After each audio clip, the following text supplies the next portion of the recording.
What happened on the night in question? In 1998, at an illegal party outside of Austin, something terrible occurred. For most, it was a tragedy, fire that trapped and killed over 100 people, their bodies never to be seen again. In reality, it was something more, and rumors say vampires were involved. The Night in Question is an immersive Vampire the Masquerade LARP with a horror twist. Inspired by movies like From Dusk Till Dawn and Near Dark, it stands out compared to politically driven Camarilla events. Here the basic experience is playing a mortal, someone who has no idea about vampires and their existence, until the Sabbath attacks. In 2022, I went to Bastrop, Texas, knowing well I might get hunted, chased, and maybe even buried alive, having to climb back from my grave to join the bloodthirsty undead. This was supposed to be my first LARP ever, and I took the camera with me to uncover the secrets behind the scenes, and to find an answer to a question. Why do people travel to a small town in Texas in order to get pretend killed?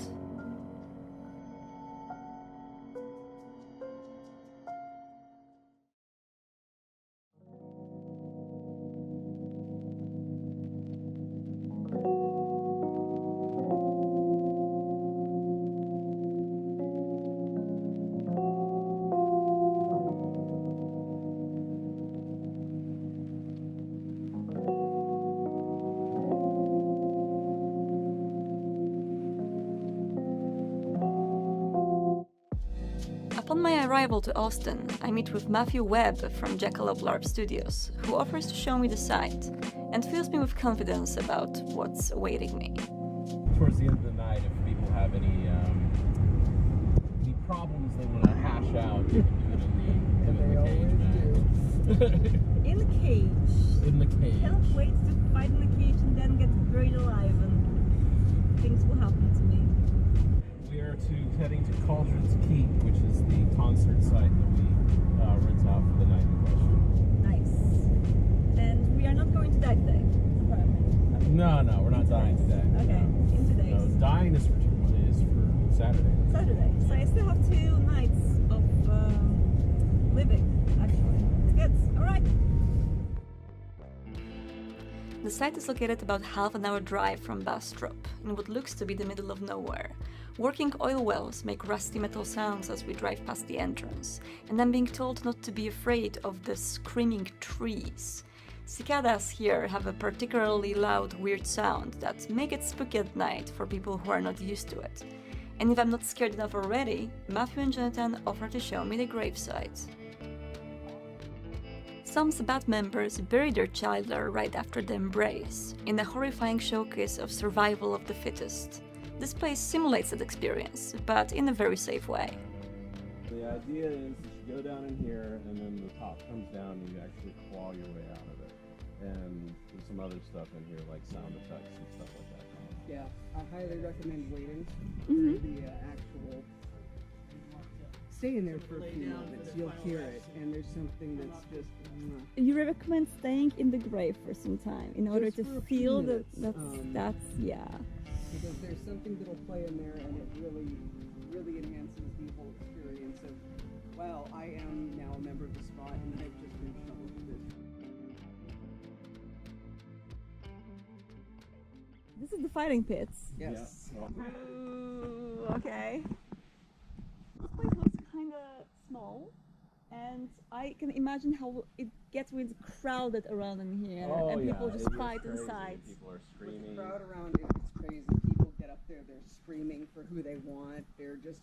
They give in to that, primal kind of sense, and they're just fucking kill him, tear him apart. It's amazing. Die!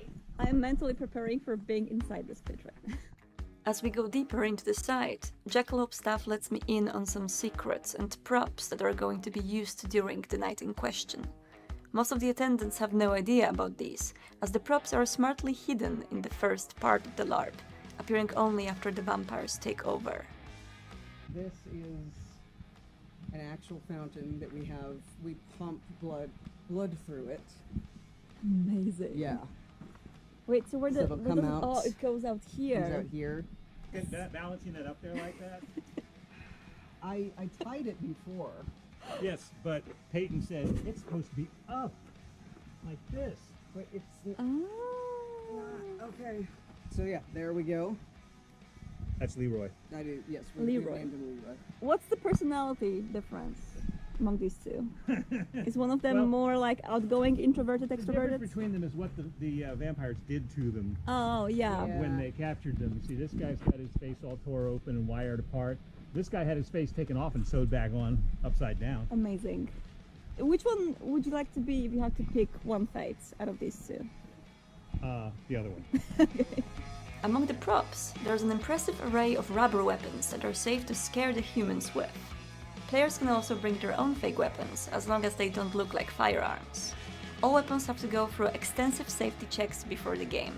Even then, getting hit by a shovel or a baseball bat always has to be consensual.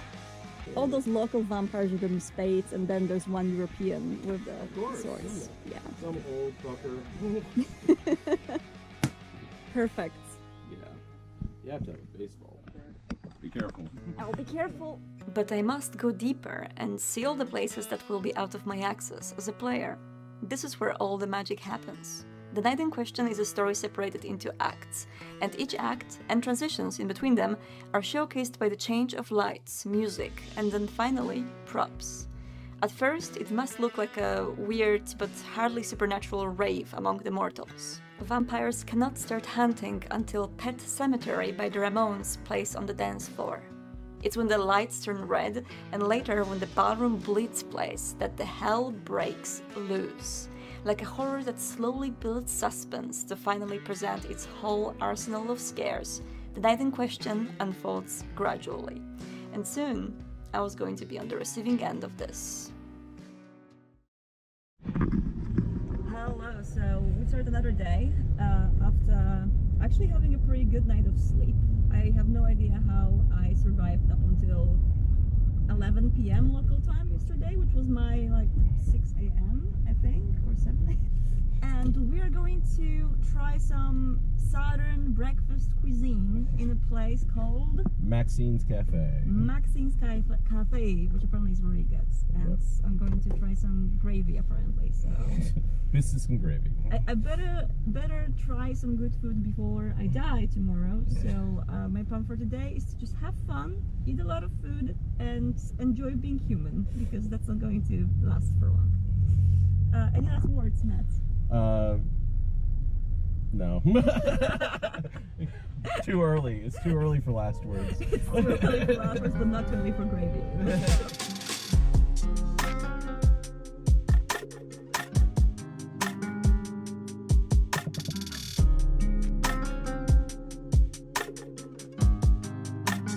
We take some time in the morning to visit the historical center of Bastrop and the Lost Pines. My plan is to taste some southern cuisine, but also to get in the mood of the town and the state I've never been to before. One of my fears coming to the LARP is, coming from Europe, not only do I speak with a heavy accent that may not be easy to understand during the game, but also my familiarity with Bastrop is limited to knowing some movies that were shot here. Given the movies may be quite fitting to the theme of the LARP, as we're talking about Texas Chainsaw Massacre and the remake of Friday the 13th. In the end, it turned out there was nothing to fear. I am not the only European who came to this night in question, and I'm about to meet people from Sweden, Denmark, and the UK who flew just as far as I did to participate in the experience. Apart from that, a vastly diverse group of people from all across the United States arrives to Bastrop every year to attend this event. This year, it's over 160 people. For many of them, it will be their first LARP, just like for me. Knowing this, with my stomach full of delicious tacos and with the approval of the local fauna, I feel just a little bit encouraged to believe I will do okay. But I don't know anything about how to LARP yet, so I await the workshops in anticipation. So I'm back in the hotel room right now. The registration for Night in Question has already opened downstairs. There is a queue of people waiting to show their vaccination certificate, as well as sign the waiver in which they confirm that they are responsible for the actions that they are going to take during the LARP, and as well as receive some items. We've received the passport for attending in the LARP. I'm going to show you how it looks like. As you can see, there's a place here for a stamp. Now, I don't have the stamp yet because in order to attend in the event, I have to participate in the Consider It Play workshop, which is going to give me the stamp, and only people who have participated in the safety workshop can attend the LARP. Apart from that, we've received a really nice document that lets us know how to play hard and safe. What it does is basically shows you the gestures and what kind of a thing you can do in the game in order to make someone stop something, like make sure that you can go out of the scene, out of character without disrupting the game. There's the OK check-in system, which you may remember from the V5. So that's really cool. And it's very important for me because I've never LARPed before, so I don't really know how to like gesture towards people on how to, let's say, block things. So blocking is basically, I don't want you to use this particular item right now. I don't feel comfortable around, let's say, knives. Can you please hide this knife and not wave it in front of my face? And that's how you do it. Of course, the verbal signs are also mentioned in here. General rules of consent, negotiation, which is also really nice, how to negotiate physical contact with people. And I'm going to play very much of a non-physical character simply because I personally am very much like not into touching strangers, and I'm not very much into that. So I will wear a special red bracelets, which everyone can opt into, which is basically no physical roleplay. So I can roleplay with people, just pretend, for example, that someone's feeding from me, but there's not going to be actually any physical contact. And you can also wear a yellow one, which means that it's based on the consent in particular cases. And a green one, which is I am open to physical contact, but also you have to ask. So there's no bracelet which allows anyone to do anything. You always have to ask for consent. And this made me feel super safe about the LARP, just because I was initially afraid that as a person who's not very physical, can I go on a vampire LARP really? And can I really participate in something like this when I don't like to imagine myself being like, you know, pretend fed by strangers or stuff like that. And this really made me feel safe. That's, yeah, sure, I can play and role play without that physical contact too, and it's gonna be fine. So I'm going to go back now. I've already met some of my group friends, the people who I'm going to play with in character, so the ones that have the same group as me. We are the scene kids, so we are the real deal, the alternative kids that go to raves like this, into parties like this. Often we live the alternative lifestyle. We don't like the posers, we don't like those that, you know, try to pretend that they are like us just for a weekend. And we are just mere mortals. Most of us don't know what's going on. It's easy to meet new people and make connections even before the workshop starts. I talked to a few of the attendants in hopes of finding out more about the general audience. Are they old Vampire the Masquerade fans, or maybe they have just joined fandom? Are there any Night in Question veterans, or other people for whom this is their first LARP? It quickly turns out it's all of that. Well, my name's Tisri Zelig, and I've been LARPing for almost 10 years now. So I got really into Vampire the Tabletop when I was a teenager. Yep. And then my cousin's friend said, well, did you know there are people who like dress up as vampires and we play the game, but without sitting at a table, we just, you know, do it together. And signed me up for my first ever LARP right then and there. I have not been to Night in Question yet. I've been trying to come for years, but it keeps just not working out. Oh, so who are you playing tomorrow? I'm playing Ophelia Blythe. She is the quiet one. Doesn't really want to be here. She's one of the one last Wild Night people. Have you already made some ties in character, or are you just going all in blinds? I have multiple ties already. Okay. I met up with several people, yeah. And what is your hope for tomorrow? Just gonna have a good time. My name is April Brown, and I am a player here at the Night in Question. And you may also know me as the Tabletop Geek on TikTok. Yeah, because I saw you first when you were doing TikTok for Exeter by Night, the online TikTok LARP, right? Right. That's really how I got into LARP, was doing it virtually. This is my second time LARPing in person. Knowing what I know about the Night in Question, I'm expecting pure and utter chaos. But pure and utter controlled chaos. All right. And who are you playing? I'm playing Mary Margaret. Mary Margaret is a 18-year-old recent graduate high school. She is a goody little two-shoes Catholic girl, never smoked, drank, barely cusses or anything like that. So I'm excited to see what she gets into at an illegal rave in the middle of the night. You're going to be in the wrong place at the wrong Long time. time. That was actually in 2018. The words splatterpunk in terms of LARP and Sabat really was what caught my attention, and I've come every year ever since. Did it change in any way from the video one? What's the difference? Every year they make different improvements to a lot of the scenography. Like the Monomacy Pit used to basically be almost like a catwalk, and now it's pretty much like a cage match. Oh yeah? Yeah, they make improvements pretty much every year, and there's little tweaks to the storylines, just basically to make sure pacing works. Yeah. Because one of the things Jackalope is really good at is listening to the players and figuring out what works and what doesn't. So it's not like major changes every year, it's just further refining it. It's the same basic story, but you know what? There's so many different variations you can play. The replayability on this is ridiculous. So do you see a lot of recurring players or some new faces? It's a good mix of recurring players and new folks. There's a lot of folks who this ends up being their first LARP. Yep. We end up joking that oh, this is your first LARP? Oh, we're going to spoil you for pretty much any other LARP next. Yeah, it's really great. Hello, my name is Matthew Webb. I am the lead of this event, and I'm so glad that all of you could join us for the Safety, Consent, and Rules Workshop for the night in question number 4.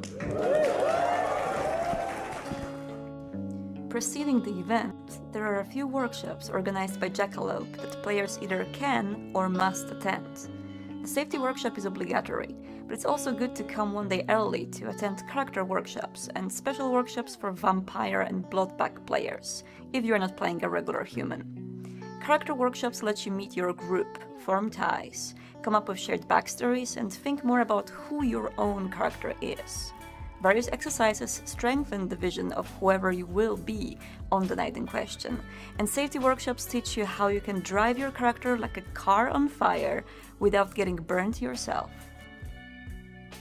Creating an emotional environment, creating immersive experience means breaking down barriers and building trust, and that's part of what we're going to be doing in these workshops, is we're going to establish a baseline. Now, one of the things we're creating in this moment is and I know a lot of you heard this field before, but you're going to hear it again. We are choosing to create a community in this moment. We are a community.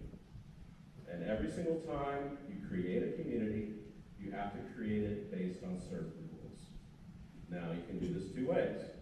You can let the rules emerge on their own, or you can decide at the very beginning that there's going to be certain things that we all agree to. Now, at Jackalope, when we form communities around a LARP, we have a very simple principle that we base everything we do around. That principle is people are more important than a LARP. It also means that if someone is having a bad time, someone is not enjoying themselves, someone is having a moment, the LARP is not more important than that person having a bad time. And I'm going to ask you to agree to care about each other more than you do about your character in the game. Got it? Got it. Yes. Sweet. We've all agreed to this because people are more important than LARP. First thing we do when we're creating a community where people are more important than LARPs, you check in on each other. If you see somebody who looks like they're in some sort of distress or may need help somehow, you can wordlessly check in on them with a very simple hand symbol.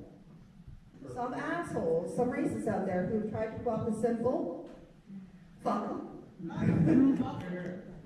That said, if you feel really, really concerned about it, separate those fingers. These mean the same thing. It is silently asking the question, are you okay? If you check in with somebody and they do this or this, stop, break character, check on them, see what they need.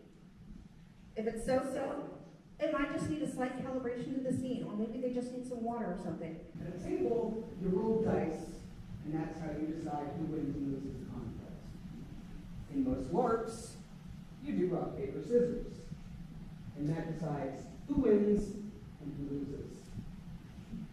We don't do that here.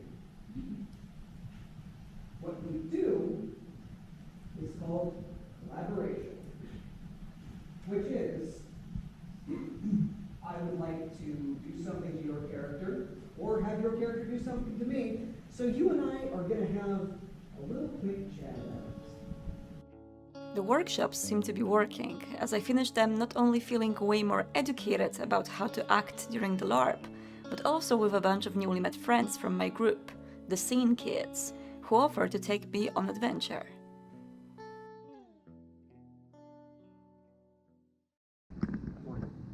Right. So it's Saturday morning. The LARP is happening this evening, and now apparently we're going to a gas station that was featured in Texas Chainsaw Massacre, because why not? Why not get some little bit of the splatterpunk vibe before we actually die? So our car is very much on point. Not only it's black, but also it has a skeleton in there. Look at this. What's the name? Marvin. His name is Marvin. Marvin. Oh, Hi, Marvin. He is Marvin, the Halloween car skeleton. I hunted for him.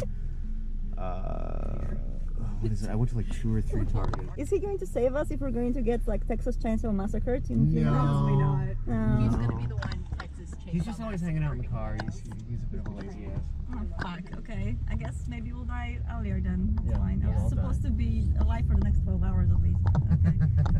The gas station, as it's called, was featured in the first Texas Chainsaw Massacre movie and now hosts a shop for horror enthusiasts, paired with a surprisingly good barbecue. It's our last stop before we change into our Night in Question characters, so we stuff ourselves with brisket and stuff our bags with horror goodies to have some fun before Sabat takes the fun away forever.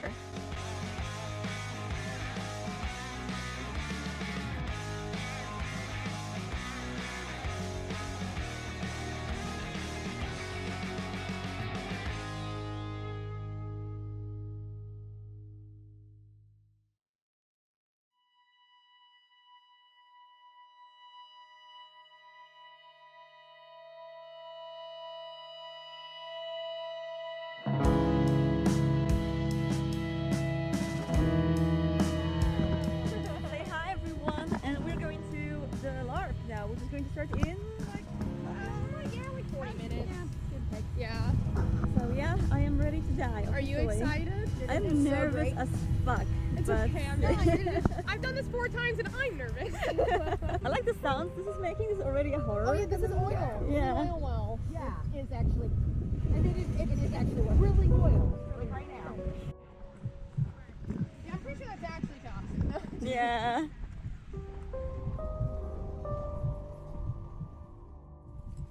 And it's fun that we're still here when the sun is up. So we're going to experience the darkness slowly creeping up on us. Yeah, they'll hit. And Yeah. like you'll be doing something, next thing you know it's like dark. And you're Wow. like, when did it get dark? Oh no. Yeah, here we are. And they always update the site every year, so it's actually gotten way bigger. Like, damn. like each year it's gotten bigger and bigger and bigger. The very first year it wasn't small, Yeah. but it wasn't huge. Yeah. And they like all this here, like all this fencing, this is all new. Oh, okay. I thought I was like, okay, sorry. Oh my god.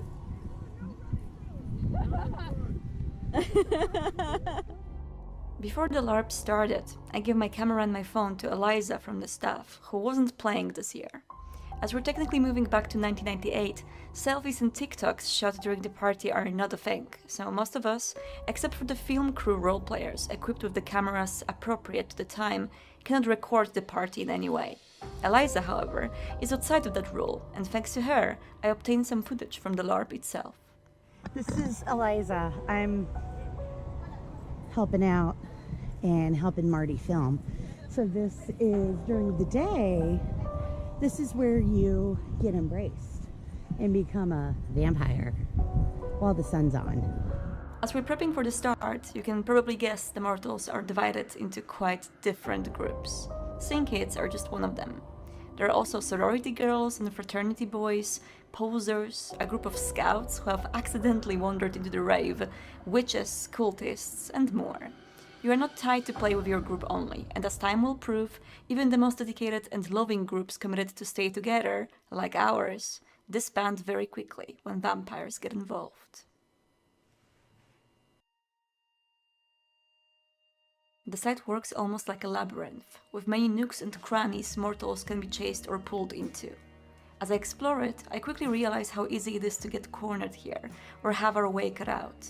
The feeling grows once it gets dark. You can, of course, play a very reasonable and concerned mortal who sees things getting weird. Nancy, the character I've played, had her friend's well-being in mind at all times, a prompt I was given as her main feature, so worry has quickly become my dominant feeling. You can roleplay living to the parking lot, attempting to leave, but all you will see there are slashed tires, and organizers quickly telling you there's nothing to worry about, as they are getting us a bus that will take us back to Austin. The bus, of course, never comes. If you haven't noticed already, red glow sticks are shining on the chests of many roleplayers. These are used to differentiate living mortals from the rest of the party. As the night goes on, the glow sticks will slowly disappear. Some people will die, others will die and rise again as vampires. There will be no mortals remaining, but one. The Witness, the only survivor of the party, is left alive to tell Camarilla about what has happened. The Sabbat is back. And it just so happens that the Witness is one of my best friends in the game. Soon, I'm about to see them suffer through horrible tortures and even contribute to their horror myself.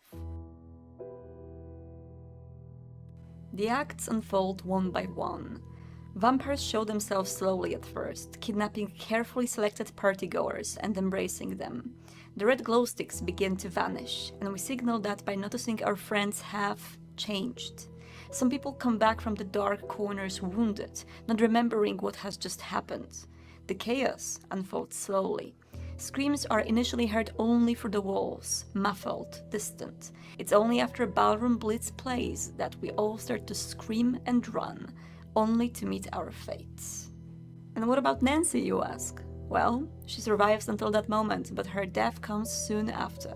Failing to save her friends from harm, she gets chased, fed on, and finally embraced, almost willingly walking into her grave, as the last belief she clings to is what her future sire tells her. This will make her stronger, and finally able to protect others. She becomes a pander, caitiff, one of the rare clanless vampires on the party. She feeds on the Witness, one of her best friends, and gets nicknamed Reckless, the only name her pack will call her by from now on.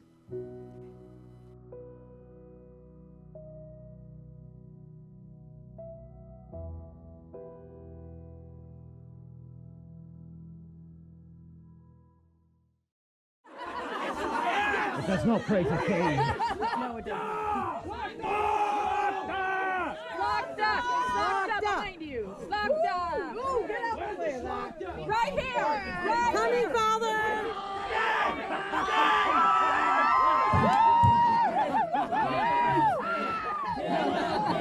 Kill the pig!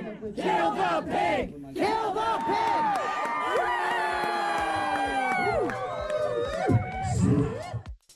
After the embraces are done, the monster party begins. From fights in the Monomacy pit to the bloody rave, Sabbat is opulent in their displays of violence. The Dominion makes a speech telling us what our purpose is, to march on Austin together and leave nothing behind. This is not the end of the story. For many of us, it's merely the beginning. We meet our packs, our leaders, we learn from our sires. Some of us buy into it easily, others do not. The embrace is a transformation in more ways than one. Some ex-mortals seem to enjoy it thoroughly. The good girls turn bad upon finally tasting the freedom and strength. Those who craved power in their lifetime now finally getting what they always wanted. Others still plot their escape and refuse to accept their new monstrous nature. No matter which groups we're from or which packs we ended up in, it's an individual journey for all of us.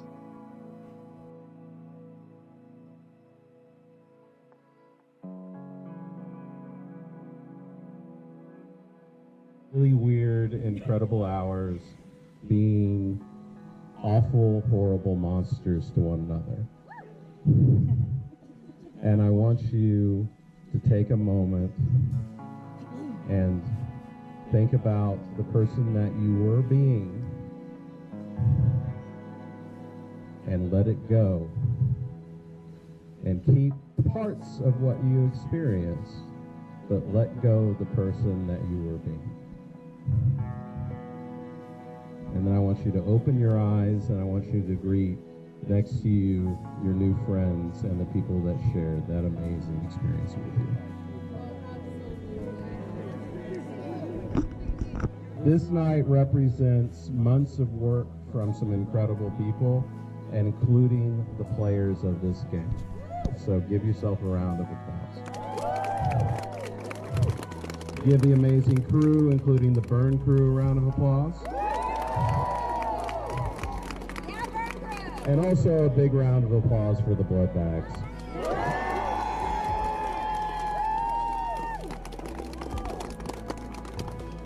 And a big round of applause for the writers who created all these awful people. And a round of applause for the witness for being horribly traumatized all night. All of you deserve congratulations individually, but there's just too many of you. But also to the entire Jackalope crew, thank you so much. You did such a great job.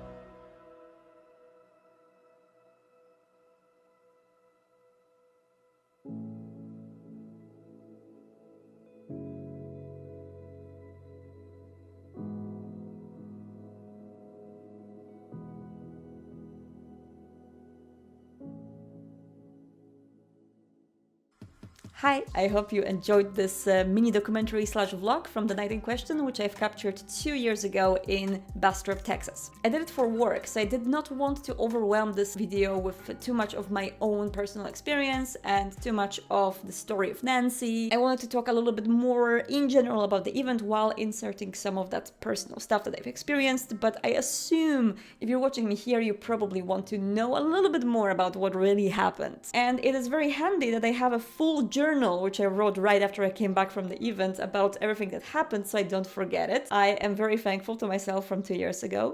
And I will actually link this journal in the description if you want to read through it. But for some extra tidbits, extra behind the scenes, extra stuff that I experienced. First of all, you might be wondering, how does the character creation work for the event? For this particular event, you kind of browse from the catalog of options and you can customize it to a point. So first of all, you pick a group you want to be in. In my case, it was Down and Out Scene Kids. And then within that group, you receive a concept of a character. There are multiple concepts and you can fill one of them. The concept I filled was the Heart, which was supposed to be someone that really cares about other people in that group, really wants the best for them, will go an extra mile to protect them from harm, to do everything so they're safe, just worries about everyone around them and really tries to be there for them. Except for one guy maybe from that group, which she had a beef with because that person just wasn't caring about others that much and was acting very selfishly, so there was some pre-established beef she would have. And each character also had some kind of a secret. So my character's secret and the extra plot was that it was my character's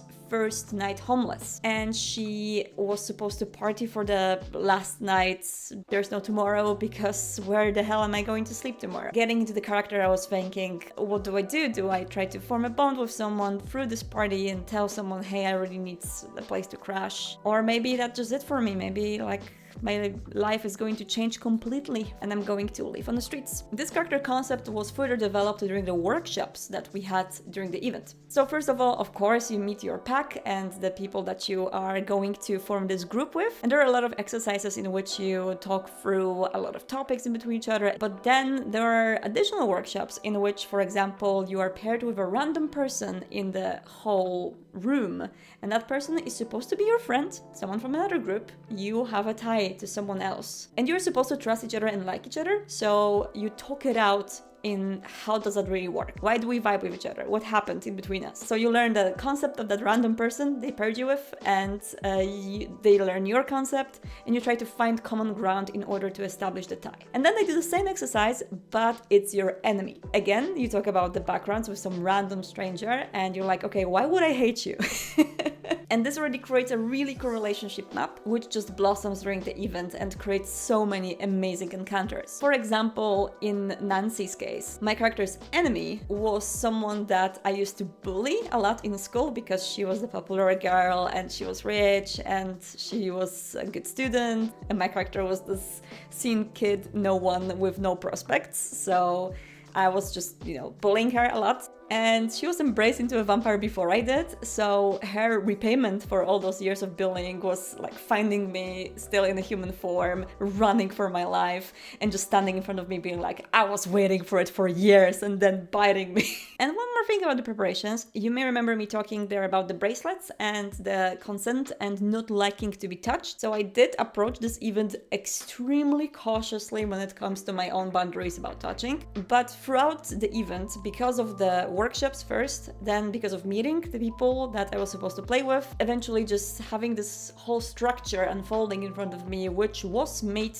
in order to make people safe. For example, the fact that everyone had to go for these workshops, everyone had to hear these words about consent, and just the sole fact that everyone was a freaking sweetheart. People would stop the roleplay all the time to ask me if I was okay, to make sure that the scene we're supposed to play out, if it was behavior, that it was fine. So I would just go constantly during the roleplay being like, yeah, that's okay, that's great, that's fine. And despite me having a red bracelet, mid-event, I was sort of like saying, hey, yeah, you can put your hand on my shoulder if you want to. Yes, we can hug.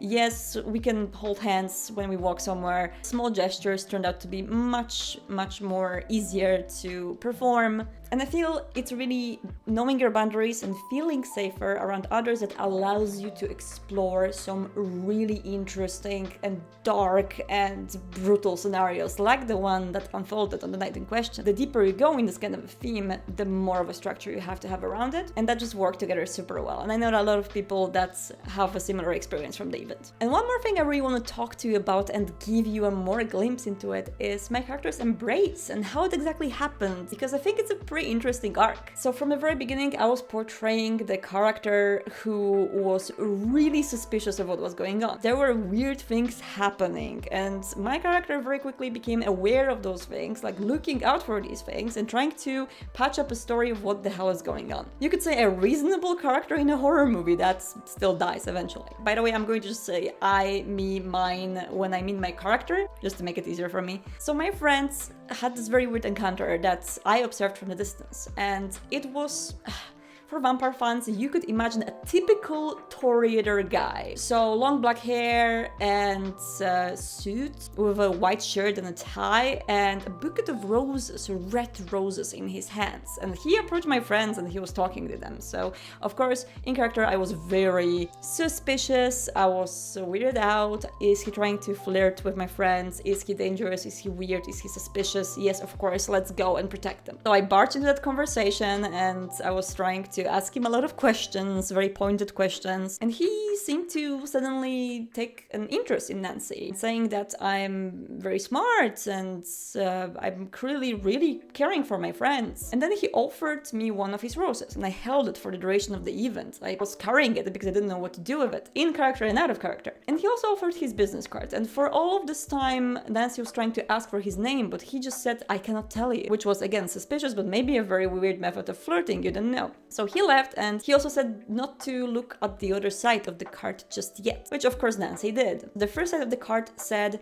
my name is Ruin, and the other side of the card only said, everything tastes like ash. Weird, right? But this Ruin guy, he seemed kind of trustworthy in a way. He was kind, he was polite. When Nancy was pushy and trying to ask him pointed questions, he just accepted them, and he didn't seem to be pushy towards her friends, which she appreciated. So when things started to unfold, and by unfold I mean one of the friends disappeared somewhere, the other one appeared with a wounded leg and couldn't walk anymore, and there were some weird screams that we could hear from the other side of the fence, and there was definitely something weird going on. Nancy was starting to panic slowly, so she found that Ruin guy, and I said, listen, there's definitely something wrong going on in there. Our car has slashed tires, we don't really know how to get back. They promise us that they will bring us buses in here to take us from there, but it doesn't seem to be a case. You seem to be rich. I mean, he had a suit on. Can you help us out? And he said that if in 15 minutes I will not find a way out, then he will help me. I know, right? So here we land, some of the down and out scene kids in one corner of the event. One of us with leg on top of the bench because the leg is full of blood, is completely busted, cannot walk, and the person's crying and saying, we will never get out of here, we will never get out of here. And I am not able to even ask them questions about what's going on, what happened. Some of our friends come back and they are weird, they're pale, weirdly calm about this whole situation. And then the ballroom blitz starts playing, and this was a sign for everyone out of roleplay to know that this is the moment when we are all dying. So some people, of course, died before. Nancy lasted until this last moment, so she had a rose in one hand. Someone handed her an axe, and I think it was a vampire who was like, hey, you might need this. So I had an axe in the other hand, and there were these monsters all around me, and I had a very comedy horror movie moment when I was running for the field saying, you bastards, I'm gonna kill you all, I'm gonna protect my friends, and trying to hack my way out of the premises before I was dominated by one of the vampires who said, you really don't need this axe, and then I just handed it over to him, so I only had a rose. So I was fed twice on the way out from the premises. You know, I pretend fell on the grass multiple times. I was just like, no, please, no. And I ran straight into Ruin, who was there, but he was different. And by different, I mean he didn't wear a suit anymore. He was bare-chested, wrapped in a barbed wire. And I guess in roleplay I thought Nancy would not really care because she almost died, and she would be like, okay, friendly face, please help me. And the player who played Ruin played very well into that, because he just immediately was like, do you want to save your friends? Do you want this to end? Do you want to finally be able to protect them? And of course I said yes, so we went to the grave. And he didn't even have to push me there forcefully, he just showed me the grave, he delicately placed his hand on my back and he was like, there we go. And I lied in the grave, and I arose from the grave, and that was a one-in-a-kind experience, and I loved every single part of it. And of course, the first person I saw after raising from the grave was the witness, who was one of my best friends in the game. So Nancy lunged on the witness and bit them in the neck, and of course was pulled away, everyone was laughing, and that's how she earned the nickname Reckless, that she was supposed to keep for the rest of the eternity. So my character was taken out by Ruin just to have a walk and to talk this through. Ruin showed my character how she had potence now, so she could flip like some very big pile of wood. Wow, I have big powers, what else can I do? And then he turned sad and said that's actually not much more, like he is of a very weak blood and he is clanless, he's a caitiff, so he's not of any noble lineage and he would not be accepted anywhere else, but the pack actually accepts him very much. So once we reunited with the pack and I met them, we went through Voldery, of course. Nancy did not know what to do, she had a lot of stupid questions, but then Ruin again was just very kind and very nice as a sire, because when she was very weird about biting her own wrist in order to drop some blood into it, he offered a piece of his barbed wire so she could poke her and get the blood to the cup. And I don't know if the player who played Ruin got any sort of whisper from the storyteller about my character's secret, but one thing that really left a big impression on me in the roleplay was that during one of the walks, he literally told my character, do you want to have a house with a big metal railing that overlooks a big corridor with your friends running around? And I was like, this is exactly what my character wants right now. I am homeless. So I don't know if it was just a coincidence or maybe one of the storytellers just whispered him the secret, but yeah, that was extremely fitting, and Nancy was just bought at that point. One other situation which was also untypical was that the witness, the friend, was tortured throughout the event, basically dragged around, shown the most horrible atrocities done by Sabat in order to tell the Camarilla later on about what happened. So my character ran to Ruin and thinking that I can trust him, with tears flowing through my face, I said, please do something so witness doesn't have to suffer this much. They're my friend and it's very important to me. And then Ruin said to other kindred around. Now it's my turn, leave him to me. And he took Witness and myself to the side and he started talking. And what he said was very weird. I think I even like wrote it down because it was so memorable. Might have not remembered correctly, but what I have in my notes is, when I was a child, I used to love the water slides, the ones you can unfold in the garden. My neighbors used to have one, we could never afford it. What is your best childhood memory? What about peanut butter? Reckless, do you like peanut butter? I was like, what the hell is happening? And then he was like, I am stalling you. Please talk about your favorite memories so Witness can have a moment of relief before they take them away again. That was just so emotional and so beautiful, and I think it's solidified the fact that Nancy had a lot of trust in their pack at that point. The Voldery, the fact that the sire was just so good to her. Suddenly she had someone she could rely on, someone that would keep her safe. And the ending of her story is actually very heartbreaking because she was trying to pull all of her friends to her pack so they could join her in this wonderful, great sort of family, newly found family that she got. And she found her friends and they were not in the same mood. They were very agitated. Some of them were thinking about running still. Some of them were thinking about talking to the Dominion, which if you talk to the Dominion, you are really on your own. It can end deadly. So Nancy, desperate to try to protect her friends again from making a bad decision, ran back to her pack and said, can we please accept them in? They want to talk to the Dominion, which is the leader of the event. This may end up very badly. Maybe we can accept them here, teach them your ways, because they're all amazing people and I'm sure they will fit in here. And the leaders of the pack were reluctant but open to the idea and said that we can talk to the Dominion about this, and if everyone agrees, then yes, we will accept them to the pack. So Nancy, in the last moment of happiness, yes, everything is going to be alright, ran outside to find them, and everyone was gone. All of her friends dispersed somewhere in the darkness, and that was the moment when the LARP ended.